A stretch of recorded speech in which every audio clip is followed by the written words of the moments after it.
Dalawang wika ng ating Panginoong Hesus sa krus ng Kalbaryo na makikita po natin sa Lucas 23:43.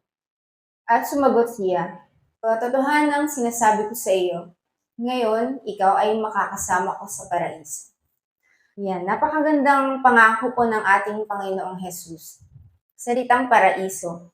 Salitang nagbibigay ng isang magandang larawan ng pag-asa sa isang tao na nakakaranas ng hirap o kalagayang nasa pagitan ng buhay at kamatayan. Sino nga bang sinabihan ito ng ating Panginoon? Walang iba kundi ang magnanakaw sa kanyang gawing kanan. Noong mga oras na iyon, pagdating nila sa Golgota, kung saan ipinako ang Panginoong Hesus, ay kasabay rin niyang ipinako ang dalawang kriminal na magnanakaw. Isa sa kanyang kanan at isa sa kanyang kaliwa. Makikita natin dito, sa pamamagitan ng dalawang kriminal na ito, ang dalawang uri ng tao. Sa kanan, ang mga nananampalataya sa Panginoong Hesus, at sa kaliwa naman ay ang mga hindi naniniwala sa ating Panginoon. Sa kaliwa ay makikita natin ang kriminal na magnanakaw at makasalanang katulad din ng mga kawal na naroroon, mga pinuno ng bayan at mga taong naroroon na lumilibak at kumukwestiyon sa kalagayan at kakayahan ng ating Panginoon. At patuyang sinabi ng magnanakaw sa kaliwa sa ating Panginoon, "Hindi ba ikaw ang Mesiyas? Iligtas mo ang iyong sarili, pati kami." Sila ang mga taong hindi naniwala sa ating Panginoon, na makikita natin sa Lucas 23:39. Kaiba sila sa magnanakaw na nakapako sa kanang bahagi ng ating Panginoon. Siya ay sumampalataya sa ating Panginoong Hesus. Kanyang pinagsabihan ang magnanakaw sa kaliwa.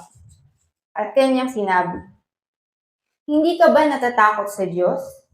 Ikaw may parurusahang tulad niya.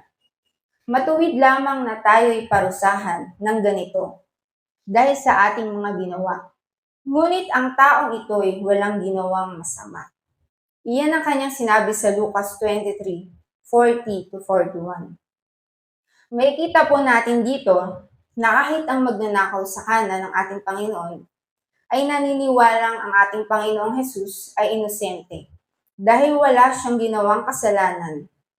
Ngunit ang ating Panginoong Hesus ay tinanggap ang kanyang kamatayan sa krus. Bakit? Bilang pagsunod sa kalooban ng ating Amang nasa langit at upang tayong lahat ay mailigtas. Makikita po natin dito ng magnanakaw sa gawing kanan, on that very moment ay nagkaroon po siya ng salvation sa ating Panginoong Hesus. Una, siya ay nagkaroon ng personal salvation na hindi kayang agawin nino man sa kanya. Inamin niya ang kanyang kasalanan ng buong pagpapakumbaba sa harapan ng ating Panginoong Hesus. Alam niya na makatarungan ang parusa sa kanya. Pero nakita niya ang isang inosente at matuwid na tao sa katauhan ng ating Panginoong Hesus sa mga sandaling iyon, na walang ginawang masama kahit kailan ng ating Panginoon. At siya ay naniwala at sumampalataya sa ating Panginoon sa mga oras na iyon. Pangalawa, ang magnanakaw na ito ay nagkaroon ng immediate salvation. Sa kabila ng mabigat na kasalanan na ginawa ng magnanakaw na ito, ay agad siyang pinatawad ng ating Panginoong Hesus. Makikita po natin dito na walang kasalanan na napakabigat na hindi po kayang patawarin ng ating Panginoong Hesus. Ang Diyos natin ay laging handang magpatawad. Patatawarin niya ang lahat ng uri ng ating mga kasalanan, sapagkat maawain at mapagmahal ang ating Diyos. Kung tayo lamang ay taos-pusong lalapit, magbabalik loob at hihingi ng tawad at mananampalataya sa ating Panginoon. At pangatlo, ang magnanakaw nito ay nagkaroon ng intimate salvation sa ating Panginoong Hesus.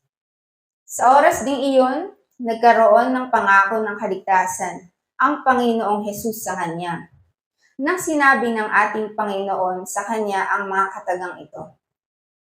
Ngayon din ay ikaw ay makakasama ko sa paraiso, na mababasa natin sa Lucas 23:43.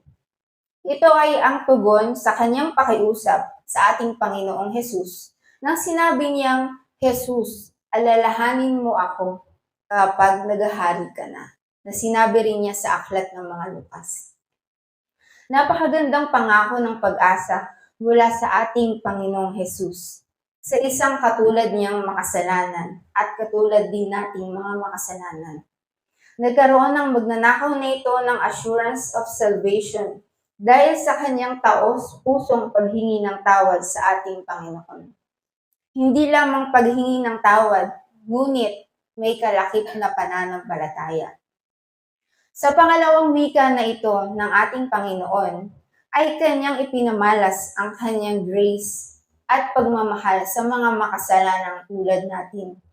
Ang ating Panginoon, tandaan po natin, ay laging nariyan. Ano man po ang ating estado sa buhay, naghihintay po lagi ang ating Panginoon na tayo ay lumapit sa Kanya at magkaroon tayo ng personal relationship sa Kanya. Patulad ng taong ito na ipinako sa krus na kasama niya, tayo po ay magbalik loob sa ating Panginoon. Magpakumbaba at taos-pusong maniwala sa Kanya. Dahil ang ating pong Panginoong Hesus ay handang magpatawad sa atin at nais din niya na tayong lahat ay makasama niya sa Kanyang paraiso. Kaya nga mga kapatid ko sa pananampalataya, sa lahat ng maaabot ng video na ito, huwag po nating sayangin ang kamatayan ng ating Panginoong Hesus sa krus. Tayo po ay lumapit sa Kanya at tayo po ay hindi bibiguin ng ating Panginoon. Dahil siya po ay laging handang magpatawad sa ating mga kasalanan.